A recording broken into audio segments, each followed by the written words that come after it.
Hi NCHS teachers! This is a quick tech tip for how to manage multiple courses in Schoology. There are two broad categories of teachers who might especially benefit from this tutorial. Members of the special education department, including case managers, paraprofessionals, and other support staff, already have tons of courses in their Schoology dashboard. This can make it very difficult to find specific courses and specific students within those courses. Department heads may also experience similar visual clutter. Some NCHS department heads are asking teachers to make them admins on their courses, just in case they're sick, or have childcare issues, or for whatever reason can't access their own courses. This is a great idea, but it also means that department heads also have difficulty finding their own courses.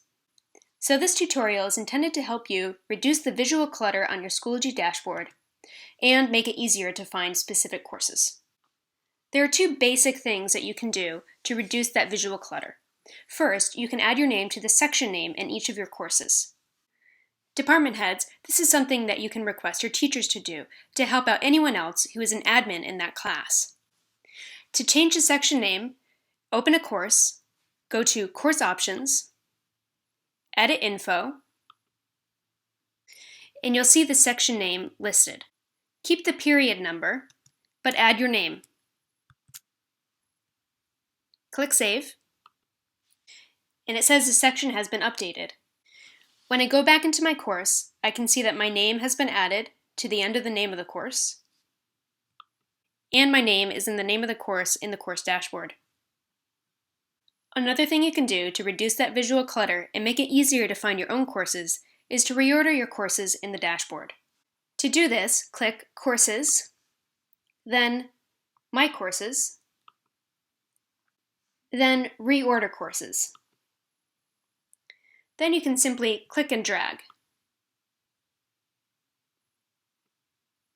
It saves automatically.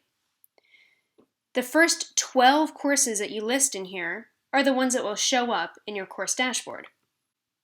So the course that I just moved to the front is now in the top left. Thank you for watching this tutorial. Remember that there is an e-learning section of the NCPS website, which has resources for students, parents, and staff.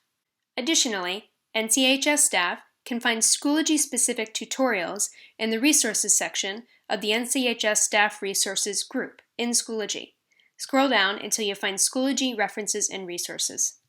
Finally, we've created an e-learning best practices group, which NCHS teachers can use to swap ideas and questions about e-learning. There's an NCHS high school discussion thread. We'd love for you to contribute. Remember, we're all learning this together.